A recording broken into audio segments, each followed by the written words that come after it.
नमस्कार दोस्तों, मैं डॉक्टर असित और आप देख रहे हैं अपना प्यारा चैनल अमेजिंग एसेट। साथियों, आजकल में मनाया जा रहा है एक त्यौहार, इसका नाम है क्रिसमस। और इसके बारे में अगर मैं पूछूं तो बच्चा बच्चा जानता है कि ये त्यौहार 25 दिसंबर को मनाया जाता है।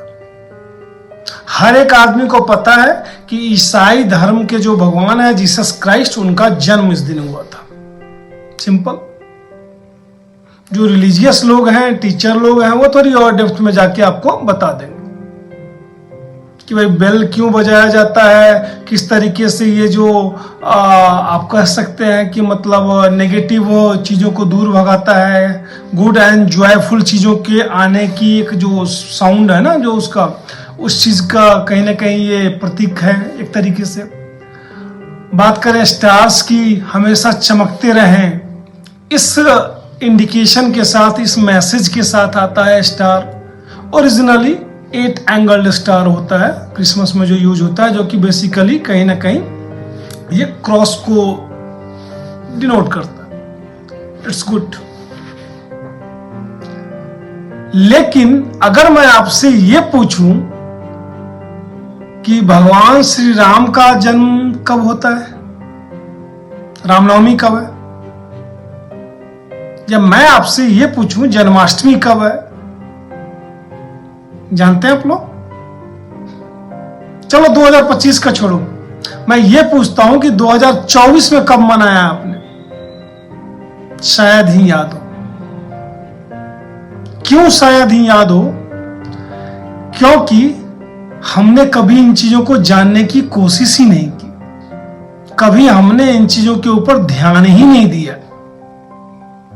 हम हिंदू धर्म से बिलोंग तो करते हैं, हमारे आराध्य श्री राम श्री कृष्ण तो हैं, लेकिन उनका जन्म दिवस कब होता है ये जानने की हम कोशिश करते ही नहीं है। फेस्टिवल सेलिब्रेट करना है, इसके लिए घर में ग्रेगोरियन कैलेंडर टंगा हुआ है और उस कैलेंडर में गवर्नमेंट के हॉलीडेज निकले हुए हैं। उस हॉलीडेज को कब उन्होंने डिक्लेयर किया है कि रामनवमी की, जन्माष्टमी की, और उसके हिसाब से हमारी रामनवमी भी हो जाती है, जन्माष्टमी भी हो जाती है, महाशिवरात्रि भी हो जाती है। अब ये मैं क्यों कह रहा हूं, इसके पीछे एक बड़ा ही सूक्ष्म सा कारण है। सी है क्रिश्चियन एरा का जो टाइम चल रहा है, क्योंकि बीसी हम जानते हैं, before Christ and after Christ वाली कहानी, एडी जो है उसको चेंज करके सी बोला जा रहा है। तो वहां से एक टाइम का निर्धारण होता है जिससे कि सारी चीजें लोगों को पता है। लेकिन अगर राम जी के जन्म की बात करें, प्रभु श्री राम के या श्री कृष्ण के जन्म की बात करें, तो वो ये क्रिश्चियन कैलेंडर से नहीं डिसाइड होता, वो डिसाइड होता है पंचांग से, कि जिस मुहूर्त में भगवान श्री राम का जन्म हुआ था।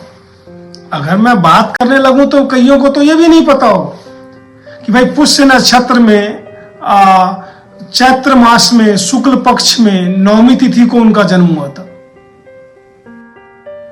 अगर ऐसे ही बात करूं फिर भगवान श्री कृष्ण के जन्म की, तो उनका जन्म रोहिणी नक्षत्र में भाद्र मास में अष्टमी तिथि को हुआ था, जो कि कृष्ण पक्ष में था। तो उनके जन्म दिवस जो हैं वो तो पंचांग से निर्धारित होते हैं, और पंचांग हमें आता नहीं है। हमने कभी कोशिश ही नहीं की जानने की पंचांग होता क्या है, क्यों पढ़ा जाए इसको, क्यों जाना जाए।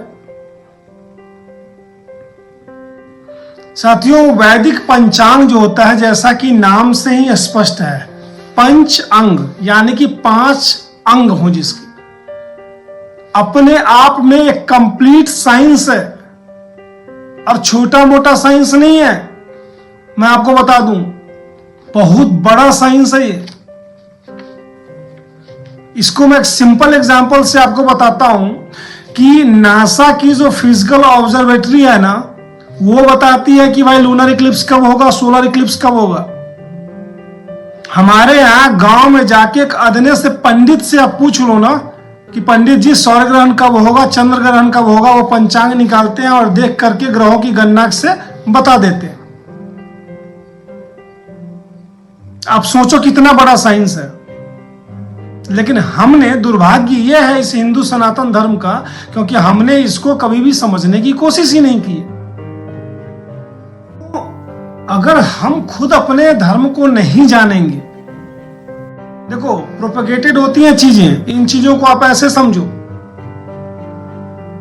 सबको पता है कि क्रिसमस की रात में सेंटा क्लॉज आता है, चॉकलेट देता है बच्चों को, टॉफियां देता है, गिफ्ट्स देता है। मैं किसी धर्म विशेष के खिलाफ नहीं हूं, या मैं उनके बारे में गलत बोल भी नहीं रहा हूं कि वो गलत कर रहे हैं, सही कर रहे हैं, लेकिन वो चीजें याद रहती है। लेकिन जो संस्कृति जिसने हमेशा आपको देना सिखाया है, क्या करते हैं हम अपने त्योहारों के दिन? खुद फास्ट रखते हैं, दूसरों को दान करते हैं, चाहे अन्न दान हो, प्रसाद दान हो, जो भी हो। भक्ति भाव से जाकर के मंदिर में जाकर के अपनी सर को टिका करके मांगते हैं, लेकिन वो मांगते हैं आत्मिक तरीके से लेने की व्यवस्था और बाह्य तरीके से देने की व्यवस्था। लेकिन नहीं, उनको तो उस चीज को मानना नहीं है। मानेंगे तो तब जब जानेंगे, और जानेंगे कैसे? हमें यही नहीं पता कि पंचांग के 5 अंग कौन कौन से होते हैं, वार क्या है, तिथि क्या है, नक्षत्र क्या है, योग क्या है, करण क्या है। बच्चा जब छोटा होता है, जब पढ़ाना शुरू करते हैं, सबसे पहले संडे, मंडे, ट्यूसडे, रविवार, सोमवार, मंगलवार, उसके पीछे का जो साइंस है वो इतनी सरलता से डिस्क्राइब किया गया हुआ है, और वो हमने दिया है, वो हमने दिया है। अगर देखा जाए तो 1633 में गैलीलियो को फांसी पर लटका दिया गया था, ये बोल करके, जब उसने कोपरनिकस के सिद्धांत को सपोर्ट किया था कि सूर्य नहीं घूमता है जी, पृथ्वी सूर्य के चारों तरफ घूमती है। आर्यभट्ट में तो बेवैक पहले बता दिया था। 476 से 570 का उनका काल ही है पूरा। और इनको छोड़ दो ना आप, जो प्लेनेटरी मैथमेटिक्स है, जिन चीजों के ऊपर आज सारी साइंटिफिक चीजें हो, चाहे वो कंप्यूटर की कैलकुलेशन से लेकर के नासा की कैलकुलेशन है, जो सारी चीजें आग के अटकी है, वो तो हमारे वेदों में बहुत पहले लिखा जा चुका है। आज नहीं, बहुत बहुत बहुत पहले। 6 जो वेदांग हैं, उसमें एक वेदांग है ज्योतिष, और ज्योतिष के 2 भाग हैं, फलित और गणित। गणित का प्रयोग आज के काल में जो कुछ भी हो, लेकिन हमारे वेदों के अनुसार गणित का प्रयोग सिर्फ और सिर्फ भौगोलिक जो गणनाएं होती थी, जो घटनाएं होती थी, उनको कैलकुलेट करने के लिए किया जाता था। जिस फॉर्मूले को दुनिया आज पढ़ रही है, या कुछ सालों पहले कहीं ना कहीं डिराइव किया गया है कि एक सर्कल में 360 एंगल क्यों होते हैं, साल में महीने ही 12 महीने ही क्यों होते हैं, ग्रह जो हमारे नक्षत्र 9 है, लेकिन सप्ताह में 7 दिन ही क्यों होते हैं। सारा सिस्टमेटिक है, सारा थ्योरेटिकल है, हर चीज के पीछे लॉजिक है, हर चीज के पीछे साइंस है। लेकिन ये साइंस में प्राउड तो हम तब फील करें ना जब हम इसको जाने ही। हम तो जानते ही नहीं है। महाशिवरात्रि के दिन अग्निलिंग से कहीं ना कहीं सृष्टि का प्रादुर्भाव हुआ था, ऐसा मानना है, और इसलिए भगवान शंकर की पूजा की जाती है। रात्रि काल में अगर आप चैंटिंग करते हैं भगवान शंकर के मंत्र, तो उस समय बनती भी ऐसी प्लेनेटरी कंडीशन है कि आपको एक अलग लेवल पर आपका कॉन्शियसनेस जाता है। लेकिन नहीं, हमने क्या सीखा? हमने सीखा जी भगवान शंकर के भक्त हैं, हम तो धतूरा खाएंगे, हम तो गांजा पिएंगे, भांग खाएंगे जी शिवरात्रि के दिन। ये जो डिटोरिएशन हुआ है ना, इस चीज को रोकें, आप सीखें।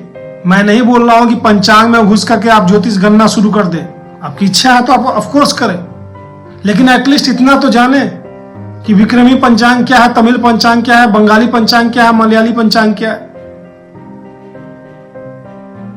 मकर संक्रांति 14 तारीख मनती है, कभी कभी 15 तारीख को मन जाती है, तो उस चीज के ऊपर हमारे सवाल खड़े तो हो जाते हैं।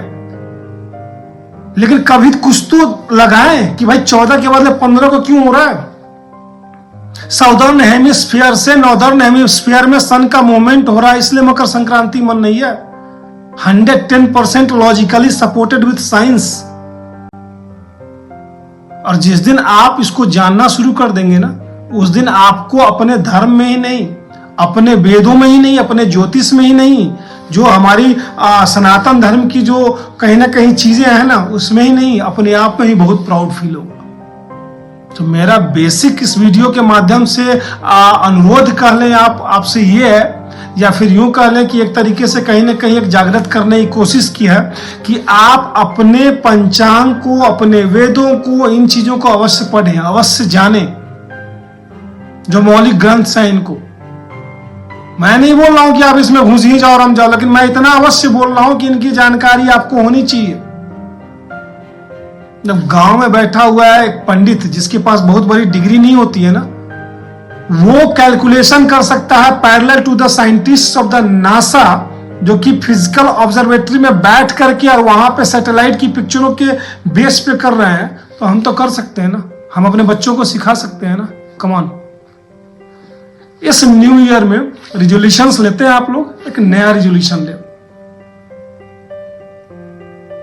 मुरे अपने प्राचीन ग्रंथों की तरफ जाने, अपने उस भूगोल को, उस इतिहास को, जो न केवल सनातन धर्म को बल्कि आपको भी अपने आप में प्राउड फील करने पे, गर्वान्वित करने पे बिल्कुल सॉलिडिटी देगा, आपको महसूस कराएगा आपको। And with all due respect to all the religions, मेरा कोई ऐसा नहीं है, ठीक है, लेकिन मैं इस साइंस को कहीं ना कहीं देना चाहता हूं, जगह देना चाहता हूं कि ये इतना ऊपर रह चुका। कैसा लगा ये वीडियो कमेंट सेक्शन में लिखना बिल्कुल ना भूलें। अच्छा लगा हो दोस्तों के साथ शेयर जरूर करें, और चैनल में नए आए हैं तो सब्सक्राइब करें। तब तक के लिए धन्यवाद।